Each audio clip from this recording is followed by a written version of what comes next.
Hello সবাই। Hello. আমরা আজকে চলে এসেছি মহারাজ জমিদার বাড়িতে।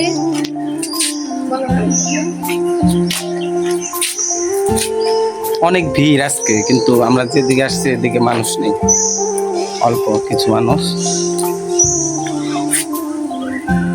অনেকে লোকেশন জানে না, তো কোন দিকে একটু ভিড় কম। আমরা পেছন সাইডে চলে এসেছি। এটা হলো পুলিশদের, এখানে বিচার হয়, আদালতে বসা হয় এখানে। তাদের যে কোনো দোষ করলে সেখানে এখানে বসা হয়, ওই অডিটোরিয়াম।